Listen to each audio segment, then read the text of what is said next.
भौतिक वैज्ञानिक ये सब प्रगति इसीलिए मानी गई कि इससे लोगों के जीवन सुख और शांतिपूर्ण होगा, लेकिन हो रहा है इससे विपरीत। तो आपको क्या लग रहा है कि कहाँ कमी रह गई और उसका समाधान क्या हो सकता है? देखिए, सबसे पहले तो मैं मेरी बात जय जिनेंद्र से शुरू करूंगा कि हम एक सिद्धांत को भूल गए, जियो और जीने दो। ये जो एक प्रिंसिपल था जीवन जीने का, इसको हम भूल गए। और दूसरा, हमारे जीवन में भौतिकता ने ज़्यादा स्थान ले लिया। जैसे कुछ लोग कहते हैं कि जीवन जीने के लिए, जीवन को उड़ने के लिए, जीवन के विकास के लिए दो पंखों की ज़रूरत होती है। एक भौतिक पंख कह सकते हैं, एक आध्यात्मिक पंख कह सकते हैं। तो हमने एक पंख को तो बहुत मजबूत किया, और जो हमारा आध्यात्मिक पंख था वो सबका अलग अलग भी हो सकता है। आध्यात्मिक पंख, निर्गुण धर्म को मानने वाले अलग तरह से चिंतन कर सकते हैं, जैन दर्शन को मानने वाले अलग तरह से चिंतन कर सकते हैं, बौद्ध धर्म को मानने वाले अलग तरह से चिंतन कर सकते हैं आध्यात्मिकता का, हिंदू धर्म को मानने वाले अलग तरह से चिंतन कर सकते हैं। लेकिन एक आध्यात्मिकता का एक जो पक्ष होता है या पंख होता है वो मजबूत नहीं हुआ। इसलिए भौतिकता और आध्यात्मिकता में मेल नहीं होने से जो विकास हुआ वो इम्बैलेंस हुआ मनुष्य के जीवन का ही। और मनुष्य ही से ही समाज बनता है, समाज से ही राष्ट्र बनता है। इसलिए ये प्रॉब्लम राष्ट्र के विकास में भी आ गई, समाज के विकास में भी आ गई। इसको दूर करने के लिए मैं धन्यवाद देता हूँ आचार्य श्री तुलसी जी का, जिन्होंने अणुवर्त की एक स्थापना में सभी वर्गों का बैलेंस डेवलपमेंट हो, विद्यार्थी कैसा हो, व्यापारी कैसा हो, एक राजनेता कैसा हो, उसके बारे में उन्होंने अणुवर्त की जो शिक्षा दी वो आध्यात्मिकता के पंख को ही मजबूत करने की एक शिक्षा थी। वो कमी रहने से ये थोड़ी कमी महसूस होती है, लेकिन धीरे धीरे मनुष्य ऐसा समझ रहा है कि हमें भौतिकता के साथ साथ वो जीवन जीने के लिए आवश्यक है, जितनी आवश्यक है वो रखें, लेकिन आध्यात्मिक का जो पक्ष है वो भी मजबूत है, उसको भी मजबूत करना चाहिए, तभी वो उड़ सकता है ढंग से, नहीं तो वो ढंग से नहीं उड़ सकता। देखो सर, आपका तो एक प्रशासनिक अनुभव भी रहा और राजनीतिक अनुभव भी रहा और सामाजिक अनुभव तो है ही। तो आपको क्या लगता है अणुव्रत के जो सिद्धांत आचार्य तुलसी ने दिए वो जीवन में कितने व्यावहारिक हैं? क्योंकि कहा जाता है कि साहब अणुव्रत तो सिद्धांत है, आदर्श की बात करते हैं, आपको कितना लगता है कि व्यावहारिक है?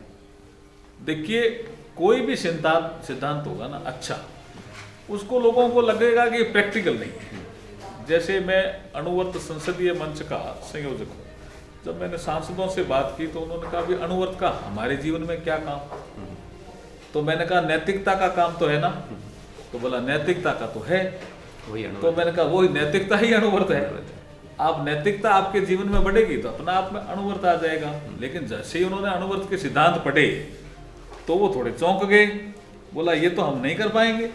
जैसे ये प्रत्याशी अणुव्रत है, मैं प्रलोभन और भय से मत प्राप्त नहीं करूंगा। बोले ये कैसे व्रत ले ले? मैंने कहा ले लो, एक बार देखो तो सही। तो वो बोला कि आपने लिया क्या? मैंने कहा मैंने लिया।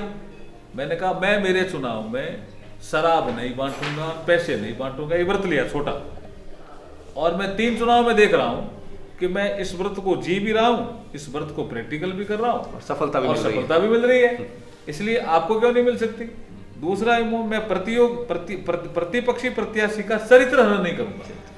हम हमारी बात करें भाई, हम क्या करेंगे, हम जीतेंगे तो क्या करेंगे, हम बीकानेर का विकास कैसे करेंगे। हम पड़ जाते हैं जो प्रत्याशी होता है हमारा प्रतिद्वंदी दूसरी पार्टी का, उसका चरित्र हनन करने में लग जाता है। तो हम हमारी एनर्जी नेगेटिव खर्च करते हैं। तो हमारी एनर्जी पॉजिटिव खर्च होनी चाहिए कि मैं डेवलपमेंट के लिए क्या करूंगा। तो ये भी अपना प्रैक्टिकल हो सकता है कि मैं प्रतिपक्षी जो प्रत्याशी का है उसका चरित्र हनन नहीं करूंगा। ये भी एक अच्छा सिद्धांत है। तो कुछ एमपी माने भी यार ये बात तो आप ठीक कह रहे हो, हम उसमें ही ज्यादा समय खर्च करते हैं। तीसरा, उन्होंने कहा है कि मैं मतदान और मतगणना के समय अवैध तरीकों को काम में नहीं लूंगा। ये मैंने कहा मॉडल कोड ऑफ कंडक्ट है, तो इसको वैसे ही आप कर सकते हो। 200 मीटर से ज्यादा हम प्रचार नहीं करेंगे, हम पार्टी का चिन्ह लेकर के अंदर मतदान कक्ष में नहीं जाएंगे, मतदान कक्ष में जो वोटर लाइन में खड़ा उसको धमकाएंगे नहीं या प्रलोभन नहीं देंगे। तो ये चीज तो चुनाव आयोग भी कहता है और यही चीज मैंने कहा आचार्य तुलसी कहते हैं तो इसको हम क्यों नहीं मान सकते? तो ऐसे करके हम इनको अणुव्रत के संस्कारों को, विचारों को हमारे सांसदों में भी बैठा रहे हैं और कुछ लोग इसको मान भी रहे हैं।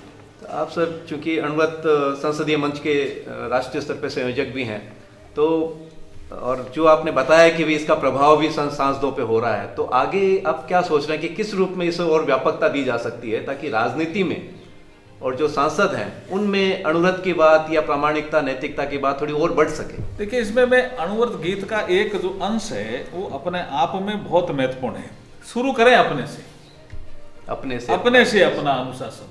अब आप अपने से शुरू नहीं करेंगे ना तो दूसरा आपकी बात को मानेगा नहीं। आप में गुण नहीं होंगे तो दूसरा तो देखेगा यार तुम तो आचरण ऐसा कर रहे हो और हमें शिक्षा दे रहे हो।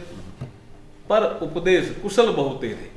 महात्मा गांधी का भी एक उदाहरण आता है कि कोई आदमी उनके पास गया कि गुड़ खाना ठीक है क्या, तो उन्होंने कहा मैं कल बताऊंगा। कल गई वो महिला तो उन्होंने कहा मैं परसों बताऊंगा। बाद में उन्होंने कहा कि नहीं खाना चाहिए तो उन्होंने कहा मेरा 3 दिन क्यों खराब किए? ये बात तो पहले ही कह देते हैं। ये बात पहले कह, तो उन्होंने कहा मैं कैसे कहता, मैं उस समय मैं खुद ही गुड़ खा रहा था। तो खुद पे आचरण करके फिर आप तो बात कहोगे। यही आचार्य तुलसी ने ये बात कही है कि अपने से अपना अनुशासन, अणुव्रत की परिभाषा पहले अपने से शुरू करो और फिर वर्ण, जाति या संप्रदाय, ये बड़ी प्रॉब्लम है आज के जमाने की और हमारे देश की भी बड़ी प्रॉब्लम है। वर्ण, जाति या संप्रदाय से मुक्त धर्म की भाषा। आदमी धार्मिक होना चाहता है लेकिन इससे मुक्त होना चाहिए, तब वो अच्छा धार्मिक बनेगा। और छोटे छोटे संकल्पों से मानस परिवर्तन हो, जो जिसका जिक्र करते हैं नरेंद्र मोदी जी भी, हमारे प्रधानमंत्री, संकल्प से सिद्धि। तो संकल्प से सिद्धि वाला जो कंसेप्ट है वो आचार्य तुलसी ने उस समय कहा 1949 में। छोटे छोटे संकल्पों से मानस परिवर्तन हो, संयम में जीवन हो, संयम में जीवन हो। ये जीवन हो जाने से आदमी अणुव्रती बन ही जाता है। तो इससे ये एक बात निकलती है कि अणुव्रत, क्या आपको लगता है कि एक अल्टरनेट जीवन शैली दुनिया को उपलब्ध करा रही है? क्योंकि आज जिस जीवन शैली में दुनिया जा रही है वो भौतिकवादी है, भोगवादी है, कैसे ज़्यादा से ज़्यादा संकलन करो। तो क्या इसको हम एक नई जीवन शैली के रूप में प्रेजेंट करना चाहिए? बिल्कुल बिल्कुल करना चाहिए संजय जी। मैं ये मानता हूँ कि खाली संकलन करो यहाँ तक ही सीमित नहीं रह रहा है इंसान। इंसान समझता है ये पूरा संसार मेरे लिए बना है, पूरा प्रकृति को वो वो पशुओं को भी ठीक समझ ढंग से व्यवहार नहीं कर रहा है, पक्षियों के साथ भी ठीक ढंग से व्यवहार नहीं कर रहा है, समुद्र में जो जीव रहते हैं उसके साथ भी ठीक ढंग से व्यवहार नहीं कर रहा है। जो प्रिंसिपल है ना, जियो और जीने दो, उस प्रिंसिपल से दूर होने से हमारी ये प्रॉब्लम आई। अणुव्रत को अगर हम अपना लेंगे तो ये जो प्रॉब्लम आई है ये दूर हो जाएगी और एक संयमित विकास होगा मानव जीवन का भी। और जैसे मैंने कहा, इकाई है मनुष्य, पहली मनुष्य, फिर उसका परिवार, फिर समाज, फिर राष्ट्र, फिर अंतर्राष्ट्रीय मंच पे हम जाते हैं। लेकिन हमारी पहली इकाई ठीक नहीं होगी तो हम अपेक्स लेवल पे जाके ठीक कैसे होंगे? नहीं हो पाएंगे। इसलिए जो अभी व्यक्ति से ही पूरी दुनिया में बदलाव आता है। अभी पर्यावरण की जो प्रॉब्लम आ रही है, एक दूसरे से हम लड़ रहे हैं, आतंकवाद की जो समस्या आ रही है, हमारा धर्म ही श्रेष्ठ है, ये जो समस्या आ रही है, माई वे इज द हाईवे, ये जो समस्या आ रही है, इनसे सबसे दूर हो सकते हैं अणुव्रत को अपनाने से। तो इससे ये अर्थ क्या लिया जाए कि अणुव्रत व्यक्ति की समस्या को भी दूर कर रहा है और जो वैश्विक समस्याएं हैं जिसमें पर्यावरण की समस्या है, आतंकवाद है, इनका भी समाधान अणुव्रत प्रस्तुत कर रहा है। खाली व्यक्ति विकास का काम अणुव्रत नहीं कर रहा है, व्यक्ति का विकास तो हो, लेकिन बाद में समाज का चरित्र, समाज भी अच्छा बने, राष्ट्र भी अच्छा बने और अंतर्राष्ट्रीय जगत में भी मानव में प्रेम पैदा हो, ये भी तो अणुव्रत सिखाता है। इसलिए छोटे से लेके बड़ी हर समस्या का समाधान नहीं, वो कहते हैं व्रत छोटा है, प्रभाव बड़ा है। व्रत तो छोटा है आपके जीवन में, कि जैसे आपने कह दिया कि मैं मत प्राप्त करने के लिए कोई अवैध तरीकों का प्रयोग नहीं करूंगा, ये छोटा व्रत है, लेकिन इसका प्रभाव यदि सब लोग इसको अपना लें, पूरे संसदीय क्षेत्र में उसका प्रभाव पड़ता है। फिर संसदीय क्षेत्र में पढ़ने से पूरे सार्वजनिक जीवन में प्रभाव पड़ता है। सार्वजनिक जीवन में पढ़ने से जो दूसरे बड़े दलों के नेता, उन पे इम्पैक्ट आता है।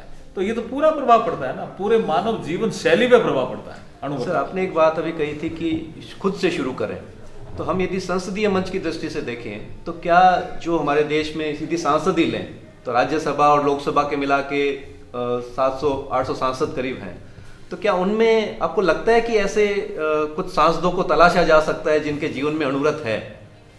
तलाशा जा सकता है। जो अणुव्रत को नहीं भी जानते हैं ना, अब इसको निज प्रशासन फिर अनुशासन, ये वैसे सेल्फ डिसिप्लिन की परिभाषा आचार्य तुलसी ने दी। ये हर आदमी करना भी चाहता है, लेकिन उसको पता नहीं कहाँ से शुरू करूँ, कहाँ से स्टार्ट करूँ, ये पता नहीं। इसलिए अनुवर्त की शिक्षा सांसदों में ही नहीं, विधायकों में, सांसदों में, सार्वजनिक जीवन जीने वाले हर व्यक्ति को दी जानी चाहिए। तो ठीक है सर, बहुत बहुत काफी धन्यवाद समय आपका संजय जी, जय जिनेंद्र, सब आप पूरी टीम को धन्यवाद।